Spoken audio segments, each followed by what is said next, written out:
Okay, so today we'll we'll talk a little bit more about pulse sequences. It's kind of a grab bag of a whole bunch of different not pulse sequences, RF pulses. So we'll talk about sort of different RF pulses and like several different kinds. What is a hard pulse?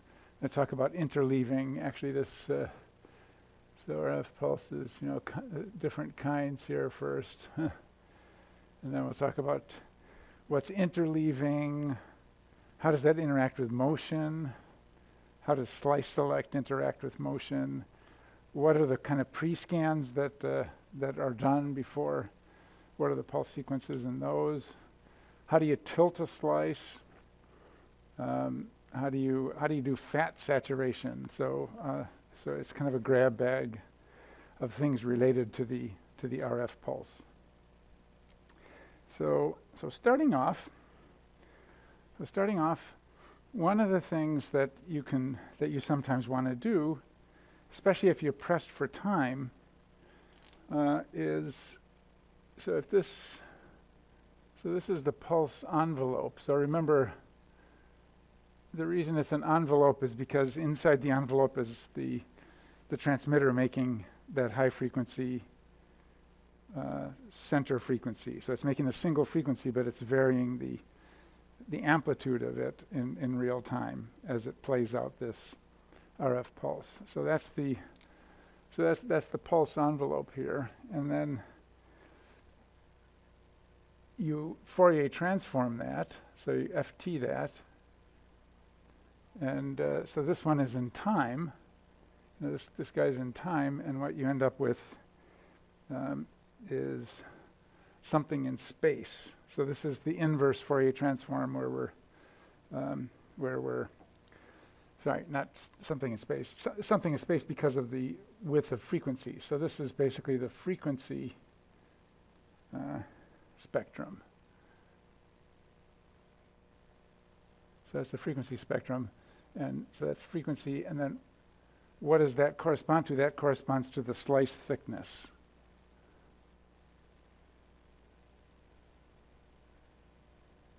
Because if you have a narrower band of frequencies for a given gradient, you get a thinner slice. So one thing, very simple thing you might want to do, it's commonly done, is simply to just turn the transmitter on for just a brief amount of time, like this. So sometimes that's called a non-selective pulse.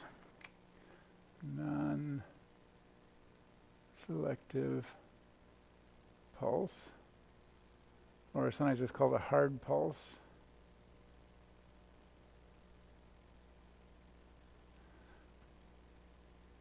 So why would you want to do that? So, and then what is the Fourier transform of that? Well, that thing, if you just turn the transmitter on full blast for like 50 microseconds, so a very tiny bit of time. There's still time for a lot of oscillations in there, but that's a very short time. That's like a 20th of a millisecond, so just a tiny little blip. If you Fourier transform that, well, that's a rectangle function, but since it's a very narrow one, it transforms into a very wide sinc function. And so if you do the sinc is so wide you can just barely see it. It just sort of goes off, it goes off to the side. So for all practical purposes, this is an extremely thick slice, like for instance the whole scanner. And so that one. So this is,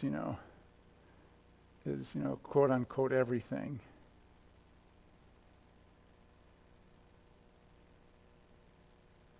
So it'll extend across so many frequencies that it will hit everything. This is very commonly used when you're pressed for time and you don't want to play out a long RF pulse. So for instance, when we talk about fast gradient echo, the fast gradient echo uses tens of thousands of these very short very short pulses, very common.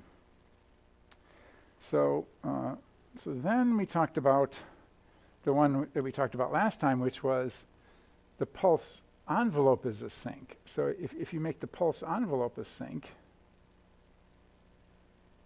so that's that's over time, remember? This is time. Then that Fourier transforms to a slice. So out of that you get a slice, like this. So it's just the inverse, just the opposite of the one above. So you have a sink that's actually pretty narrow, and then that transforms to a reasonably thick slice. So that's a slice. Now, one of the things about the other one we talked about last time was another convenient one is if you do a Gaussian. So a Gaussian magically transforms into another Gaussian. So here's and it's going to be a narrow. If you have a wide one here, relatively wide one here, you'll get a relatively narrow one here. And so you'll end up with sort of a sort of narrow Gaussian like that. So that can also be used as a slice. Now, one of the problems with this, with a slice, is that the slice is never exactly right. So if you look at this in detail, there's usually a few wiggles here, and then it kind of like there's a few wiggles here like that. If you look at sort of a discrete Fourier transform, because we just have a certain number of time points of this envelope, and if you just use a limited number of samples instead of an infinitely long pulse, obviously you can't do an infinitely long pulse, you have to cut it off at some point. If you use a truncated version of it, you're going to get these little wiggles, and the pulse, the slice that's what they call the slice profile, won't be perfect. And what does that mean? Well, it means like it's gonna sort of smudge out a bit here and actually go into the next slice. So here's the next slice, and it might overlap the next slice a little bit. So there's the next slice right here. It's going to overlap that next slice a little bit, because here's the next slice, and that one's going to overlap the one after that. So why do we care about that? And it would happen even more down here with a Gaussian, because a Gaussian doesn't have quite as.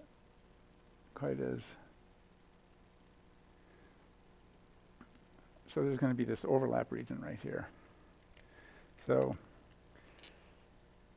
what can you do about that? Or why does that matter? So the reason it matters is if we do something like a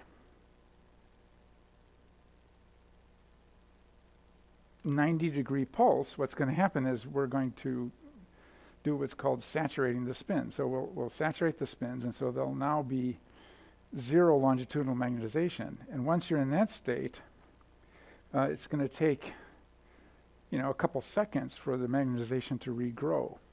And so one of the problems that happens is if you quickly collect the next slice, there's going to be a region where the slices are touching each other that is going to be partly saturated. And this effect is a pretty big effect. It's actually, so if we just do it, a reasonably long sink, and then we get a slice profile that's pretty good, but it's got a little bit of smudge on the side. If you just immediately go and collect the next slice, so that you might be if you're doing a 2D sequence, you might be collecting the next slice in just like 10 milliseconds or something like that. You just quickly go and collect the next slice while you're letting that one recover. So if you do that, what's going to happen is you'll get less signal, and quite a bit less, like 30% less.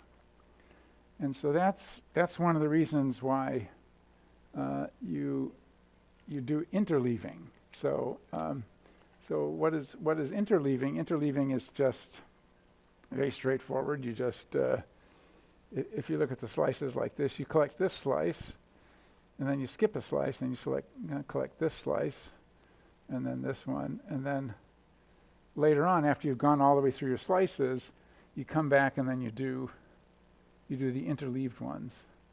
And that allows these guys, the slop that sort of escaped from these guys to recover. So there's a little bit of slop here that we messed up the intervening slices, and that has a time to recover. And then when we hit it again, so the order would be like, you might do, say, 1, 2, 3, 4, 5, like that. So that has the advantage of you get like 30% more signal, which is, that's quite a bit. Remember, that's just raw signal that you're getting. And so to make that up, you'd have to sort of do, 30% squared. So to make up 30% signal with repetitions, you need to do 2 repetitions. So that's actually, so that means that each scan is worth almost twice as much if you've got it interleaved instead of regular. So why don't people always do that? Well, one of the problems, especially, like I said last year, especially if you have a little thrashing kid in the scanner who's moving all around, is that they can move. And so let's consider, I'll exaggerate the movement so you can sort of see the picture, but imagine you've got, so here's the kid, and the kid is reasonably happy. And so then what we do is we do this slice, and then we skip a slice, this slice, and skip a slice, this slice. So here's the ones we're doing. Okay, everything's all good. And then the kid decides to move. And so so now I'm way exaggerating the movement. The kid only has to move like about 1 or 2 millimeters. So if you now move, then what happens is you take those saturated spins with you. So there's going to be some saturated spins, from the slices that we did that are like this.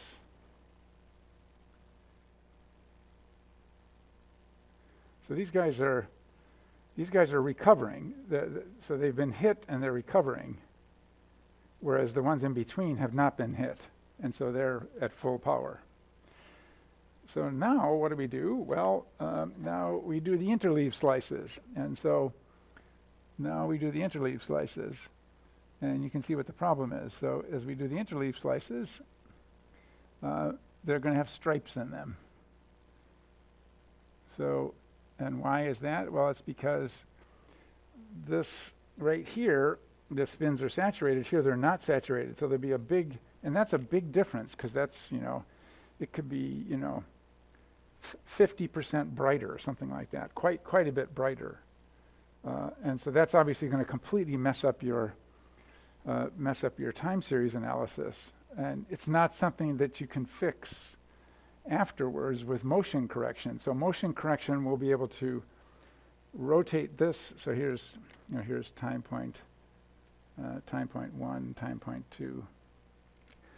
So motion correction will be able to rotate, time point 2, back into alignment with time point 1. But it's not going to be able to fix this problem. So that's going to cause like a serious artifact.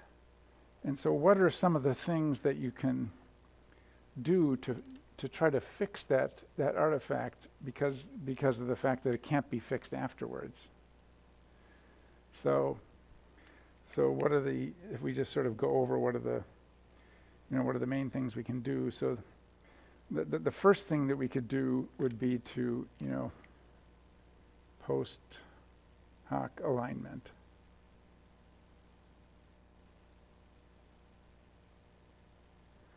So that's like in any kind of fMRI analysis software, you'll pick out a volume, or even just take the average of the volume, and then try to take each time point afterwards and line it back up with that original one.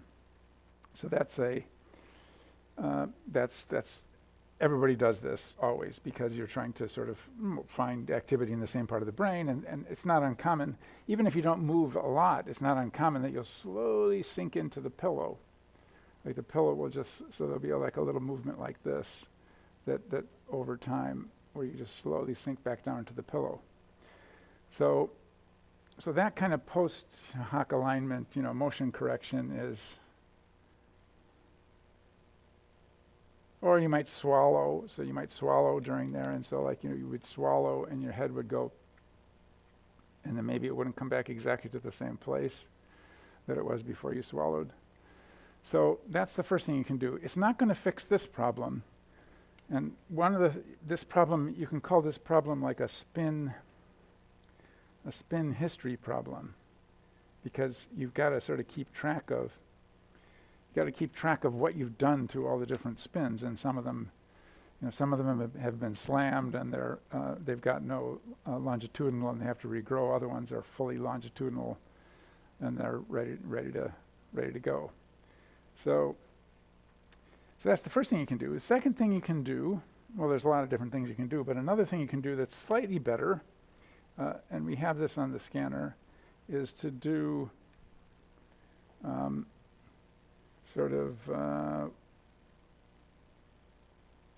it's called, on the scanner it's called pace, but that's just the Siemens name for it. But what is this pace?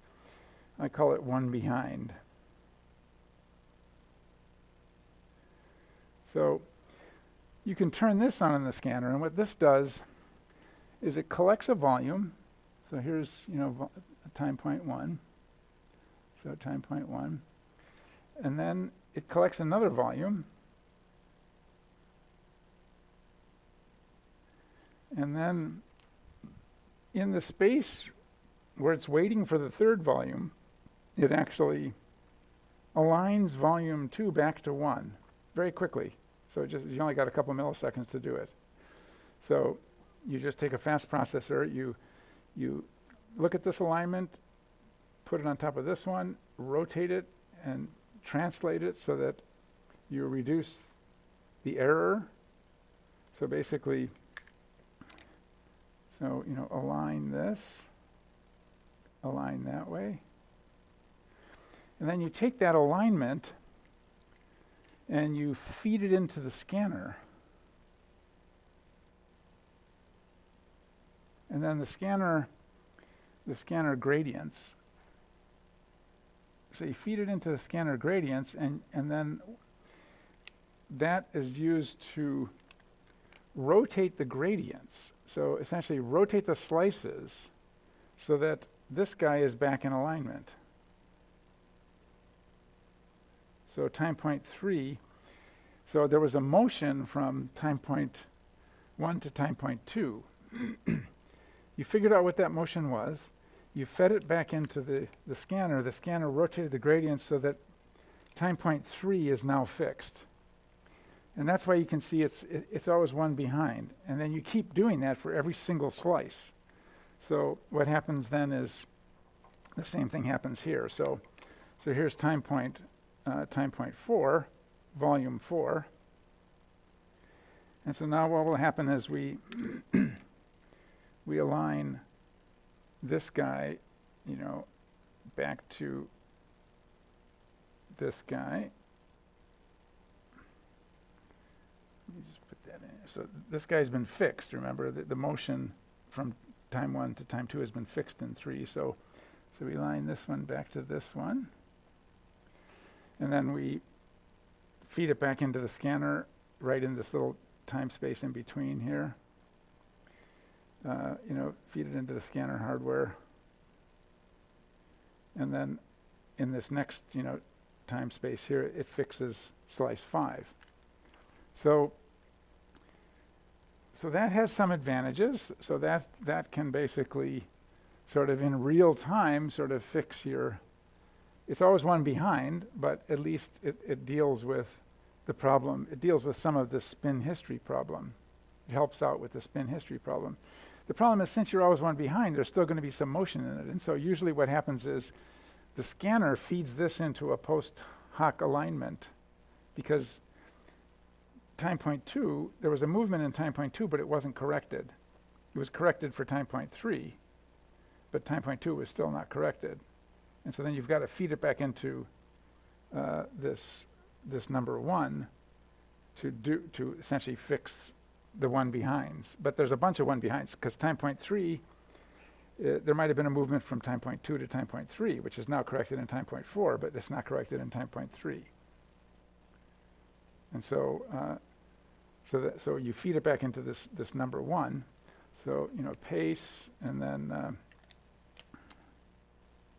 then do post hoc afterwards.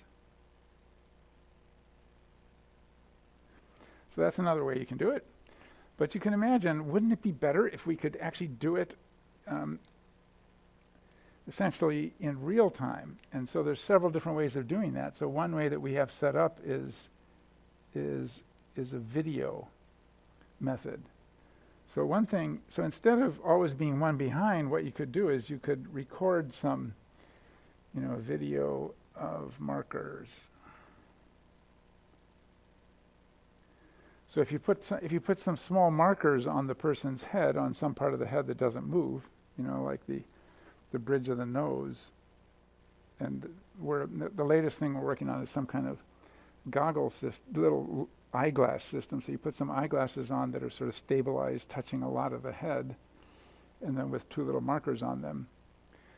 And so you basically take video of the markers, and then instead of being one behind, you could just quickly figure out where the marker is and just say 30 milliseconds, one video frame, and then feed that back in. So this would be, this is often called prospective,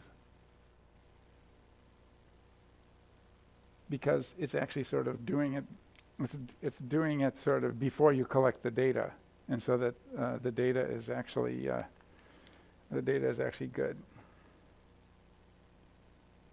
And this can be applied to any kind of a sequence, including a 3D sequence, like an MP Rage.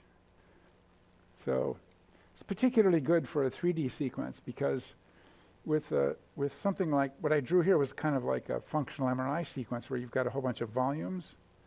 But if you have a 3D sequence like an MP Rage, that's only collecting one volume over like 5 minutes. And so the problem is there's no easy way to do a post hoc alignment on that, because you only get the single volume after the whole image. And so there's no easy way to go back in and try to figure out some of the intermediate steps that were misaligned, because you don't have that data. The data is all just collected. It's just one volume of K-space. And so you have no way of fixing. You can't do number 1 to fix a 3D sequence. So this can fix a 3D sequence also. So you can do 2D or 3D. So we have that one set up at the MRI center. It's a little extra mess to set it up, because you've got to deal with the markers. And then there's a 4th way of doing prospective, and this is called a navigator. So what's a navigator? So it was originally used for breathing, but the idea is if your pulse sequence has a little gap in time in it someplace, and something like an MP Rage does that. It's got like a whole bunch of data acquisition, and there's a little gap. And if you've ever heard an MP Rage, it sort of sounds like gap, gap. And so what's happening in the gap? What's happening in the gap is you're doing a 180 pulse, and then there's a little bit of a delay to allow that 180 to recover. So that during that little gap, what you can do is you can do or just right before the gap, what you can do is do a really quick and dirty scan, like that only takes like, say, 50 milliseconds or 100 milliseconds, something like that, to try to figure out where the head is, and then process the scan. So a navigator, and one way to do it is you could do, one example that's used is a sphere in K-space.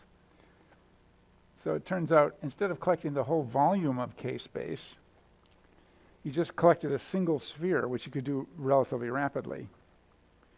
From that sphere, you can actually calculate what the rotation and what the translation, so XYZ translation and then 3 angles of rotation, you can calculate what those are. from that, and then you can feed that back in. So that's also a prospective method. So you can feed that back in, like so. If you do that little navigator there, you can sort of feed it back in, immediately feed it back into the next acquisition, and so it won't fix a problem that occurred during that 1 second movement. But that's okay. So it at least will align up each of the with each other by doing the same thing. It actually it moves the gradients. You feed the information into the scanner, and it moves the gradients to track where the head went to. So as usual, over time everything gets a little more complicated. But these are some of the main ways of sort of dealing with motion. Now, this one's a little harder to do with. It's not applicable to all different kinds of pulse sequences because some of them don't have a convenient gap where you have a little time to do some more data acquisition that you're using to figure out where the head has gone to. So that's some of the motion correction. And it's related to, the reason I put it here is because it's related to this. Here's the critical concept of this spin history, that some things you do have a really long time for them to recover, like a couple seconds. And so in that case, it has the potential to mess up data that's a couple seconds down the line, because when you move your head, you take these little stripes of saturated spins and you move them to a new location. If the scanner doesn't realize that, it's going to cause trouble. Okay, so what should we do? Tilted or pre-scans? So one of the things, I'll just mention the pre-scans quickly. So whenever you do a scan on the scanner, you notice there's some sort of ticking noise that happens before the scan starts. So it turns out that one of these is called there's several pre-scans. In the old days, they used to do them manually, but now they've sort of really optimized them, and so they happen all the time, just automatically. You don't even really know they're there. But why are we doing them? We want to sort of understand what they do. And so there's basically 3 different kinds of scans, categories of scans that you do. And the reason you do them is because you actually have to sort of figure out online what's going on. So some of our pre-scans.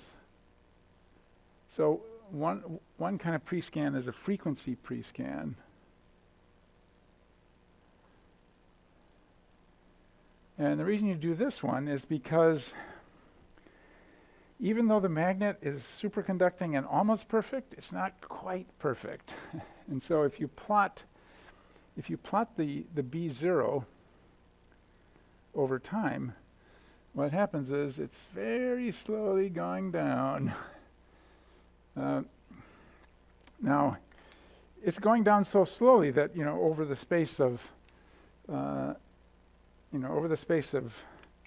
20 years, it would still be basically 3 Tesla.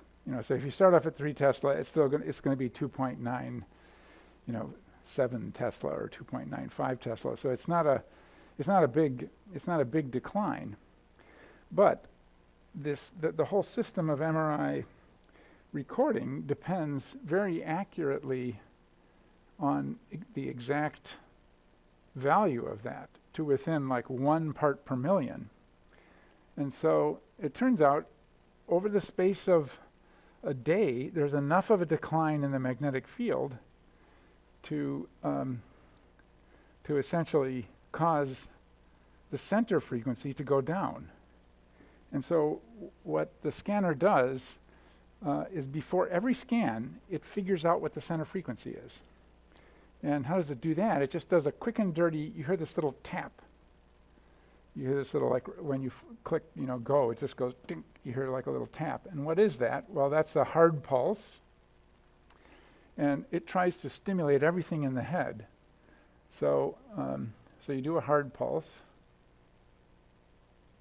Don't put any gradients on. And then what do you get out of it? You take the data and do a Fourier transform of it. And what that gives you is, something that looks like this. So this is the frequency spectrum of the FID. So now we're just thinking like a spectroscopist person. So we're just looking at what came back from the brain. So this is the entire sample. Like your entire body. So you just do one pulse, get the data, Fourier transform it, and then this is the frequencies. So these are the frequencies that came out. So you just empirically measure what is the center frequency of the stuff in the magnet. It's got everything in it. It's got fat in it. It has, brain, everything like that. And then what you do is you figure out from that, what is that frequency? So you empirically figure out what the average resonant frequency of the brain is every time you do a scan. And so then that will take care of this slow ramp because, it'll just figure out, okay, that's actually what, since the resonant frequency is just exactly proportional to the B0 field, you can just tell from, you can tell from the resonant frequency what the B0 is. And so then it will use that number it gets, this number's on the interface, you can actually look at it, you'll see it slowly but surely ticking down. It'll be like 123 megahertz point, blah, blah, blah, blah, blah, blah, blah. If you look at the last digit there, you'll see it slowly goes down. And then it uses that as the center frequency. So that's where the center frequency comes from. It's actually empirically measured every single time you do a scan.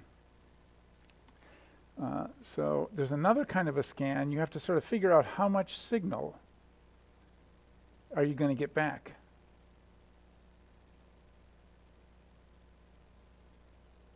So depending on what pulse sequence you do, the signals can vary over, a large range, like over a range of, 500 or 1,000. Some pulse sequences give back very weak signals, other ones give back very strong signals. Depends, if you're hitting the whole brain, with a pulse, you'll get a much larger signal than if you just hit a little slice. So one of the things you need to know is how much signal are we getting back? So how should we set the scanner apparatus to digitize that signal? So that's another one. And then finally, you have to figure out empirically what a 90-degree pulse is. What, transmitter power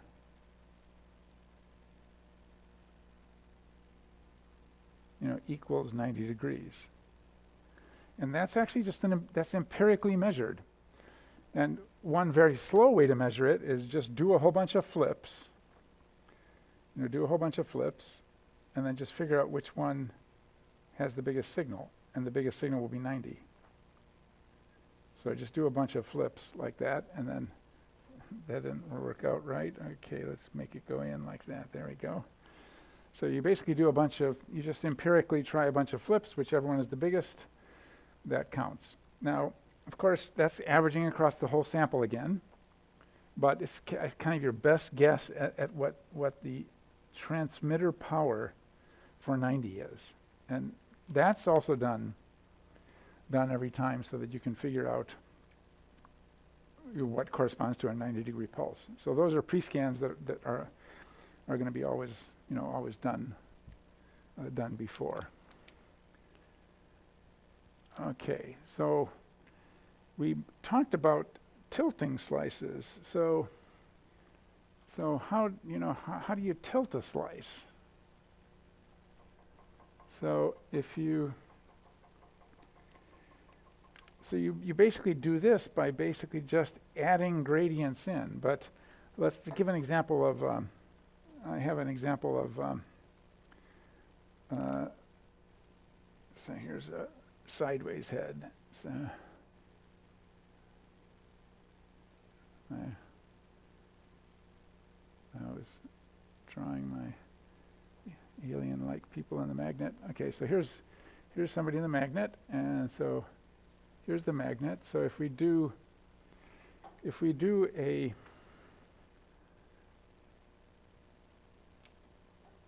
Z gradient, what's going to happen is we'll pick out, we might pick out, depending on what the frequency of the RF pulse is and what the width, the bandwidth, how wide is that little rectangle of frequencies, you'll pick out a slice like this. So this would be a slice from turning on the Z gradient. So remember, the Z gradient is going, that way. And so there'll be a particular point in the Z direction where the resonant frequencies are appropriate for the band of frequencies in your RF pulse, and then that will excite the spins in that in that slab. So and then if you wanted to do a slice, sort of a slice like this, a coronal slice. So let's put the brain in there so you can see. So there's the temporal lobe behind the eye, and there's the brain like that. So if you want to do a coronal slice would be like this. So if you want to do a coronal slice, you'd need to use the Y gradient. If you wanted to do a slice like that. And then if you wanted to do a sagittal slice, you would need to use the X gradient. But what if we want to do something sort of like halfway in between? Or, say something that's like, it's just like maybe we're doing motion correction, and we're basically doing these horizontal slices, transverse slices, and we just want to tilt it a little bit. So it turns out if you just turn on two gradients at the same time, that will give you what you want. So if you say I turn on the Z gradient pretty strong, and then I turn on the Y gradient. So this one is basically just GZ plus like 0.5 GY. It'll just tilt the slice. It won't actually cause the slice, it won't cause two slices. And you can just sort of, work that out by just going to each point in the brain and just figuring out, remember, they're just affecting the same thing. Both of these just affect the Z component. That's why it tilts the slice instead of just adding to adding a slice. The Z gradient affects the Z component, the Y gradient affects the Z component. So they're both affecting the same thing. And so you'll just get different additions of the contribution from the Z, the Z and the Y. And so you can basically, and if you can add a third gradient, and that'll just cause the slice to start rotating, rotating in this axis. And so basically by using the combination of the three gradients, you can make the slice however you want. You can just sort of select an arbitrary tilted slice in any direction. And we need to be able to do that in order to be able to do that motion correction. So we have to just arbitrarily take the slice and just arbitrarily move it around, X, Y, X, Y, Z, and then just rotate it in some arbitrary angle. Now it gets a little more complicated when you look at the pulse sequence. So if here's our RF, so normally what we do is we sort of go down, and when the RF is on, say we turn on our GZ, so we turn it on to make that ramp, and so that it allows that frequency selective pulse to just pick out a slab, and then we sort of have to fix it. There's the little fixer afterwards. But what happens if we need a tilted slice? Then we're going to have to turn on the other gradient, one or more gradients. And so if we turn this gradient on, say, depends on which direction we're going, but let's say we just tilt a little bit in the opposite direction. So we would turn that one on at the same time. And then we also have to fix that guy. So this guy also has to be fixed in the opposite direction. So you can see, it starts to get, in real life, it starts to get quite complicated because, all three, if you're doing any motion tracking, all three gradients are coming on every single time for the slice select. And the little fixers have to be adjusted each time because if you're moving the slices around, the little fixers have to be adjusted and the strength of this guy has to be adjusted. And that's how you would basically track the brain around inside the magnet.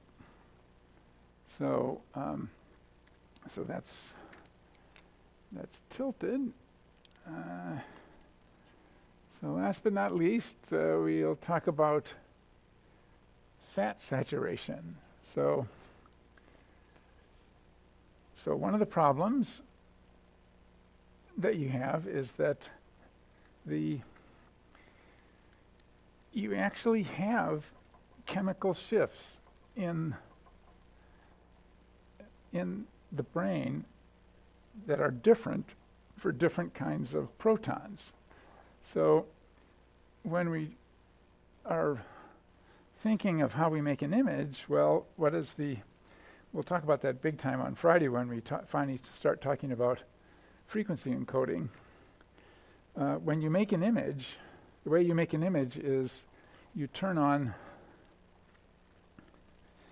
a gradient, and the gradient sort of wraps up spins, and then you do this spatial, Fourier encoding of the brain.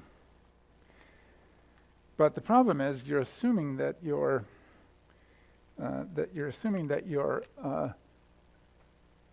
modification of the phase of the spins entirely came from the gradient.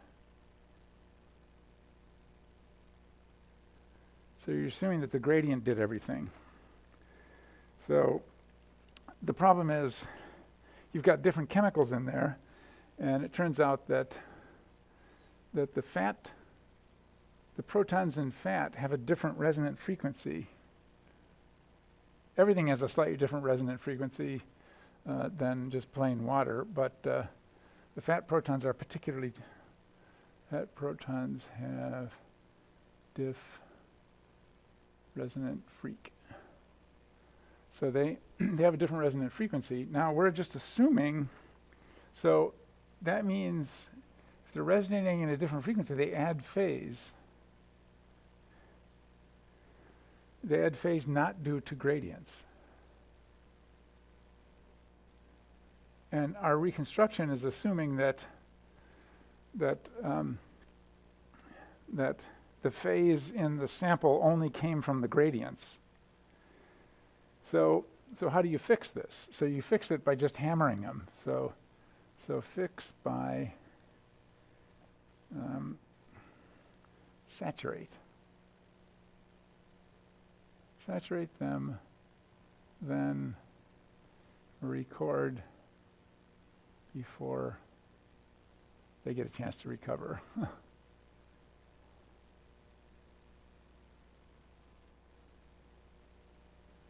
So this will be done pretty much every single time you do it's like for every single slice of an EPI scan, we'll have a fat saturation pulse before it. And so where is the fat in the head, for instance? You know that the brain is made out of somewhat fatty material, but a bigger problem is if you look at the head close up, if we draw sort of a picture of the head close up, the first thing is you've got some skin. So here's some skin. But right under the skin, there's a layer of fat. It's supposed to be there. So there'll be a layer of fat under the skin, right, like that.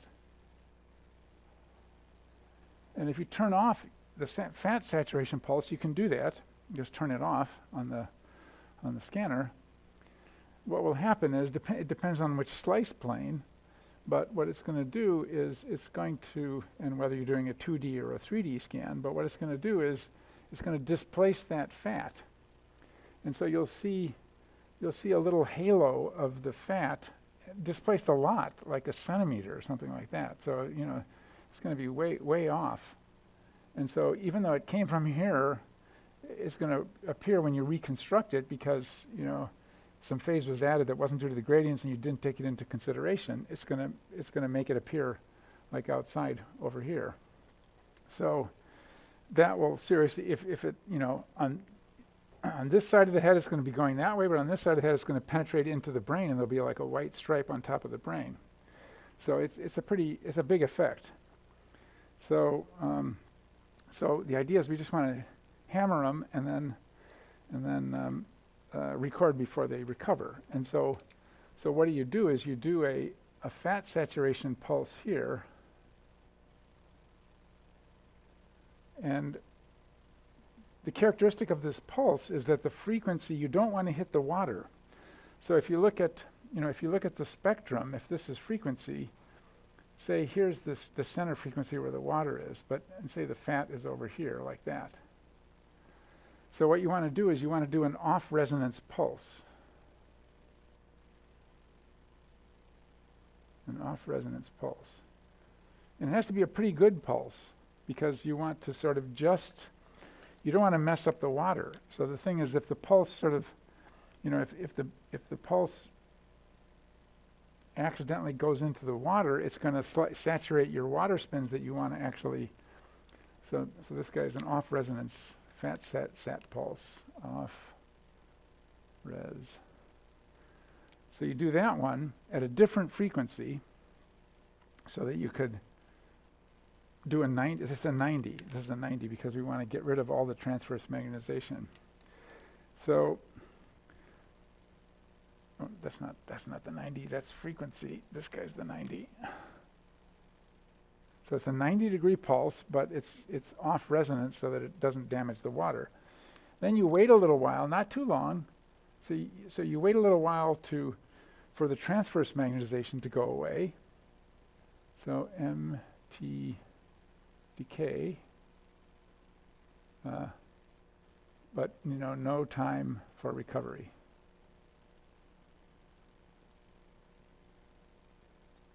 Because that thing is going to make that will make an FID right here. This will make an FID. So we got to let that FID decay away, but don't wait too long because otherwise you'll start to get longitudinal magnetization.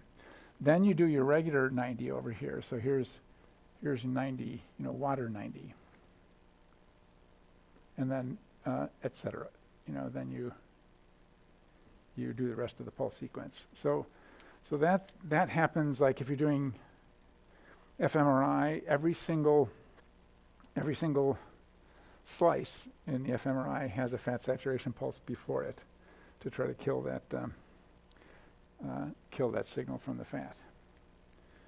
So and then it's not a long time. You just wait a short amount of time for the T2 to go away, and then you'll get your signal here. And if it's an EPI, remember it's going to be collecting 64 echoes in that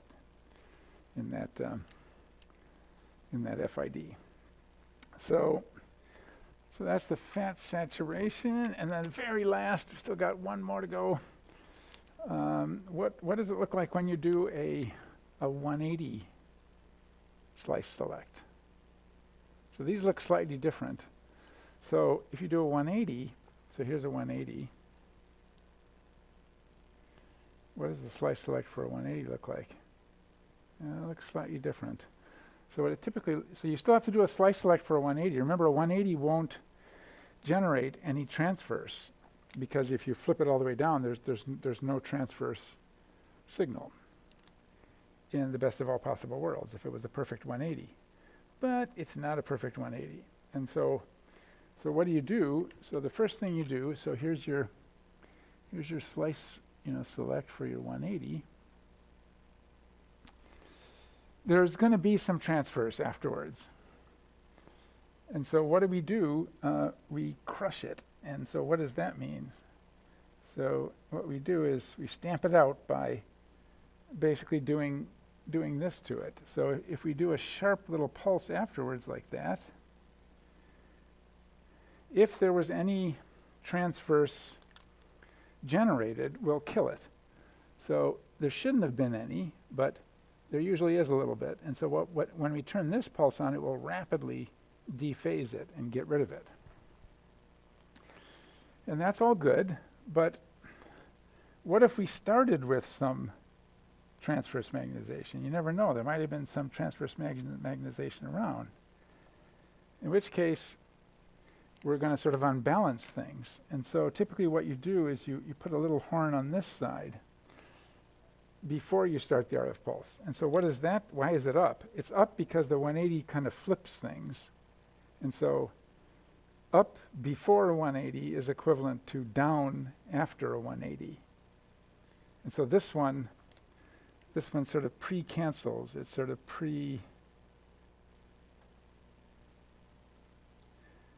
pre-cancels things. Then you do, so this guy's the middle part is the slice select pulse, and then at the end we squash any leftover magnetization, and this one will sort of essentially undo anything that we accidentally did here that we didn't want to do. So yeah, so if you ever look at any pulse sequence, you'll always see these little horns on them, on the 180s, and that's what they're doing, is they're trying to get rid of any transverse magnetization that accidentally got created, and then this thing is just undoing whatever this guy is doing, because there might have been something before. Okay, David, I think we're at the bitter end here.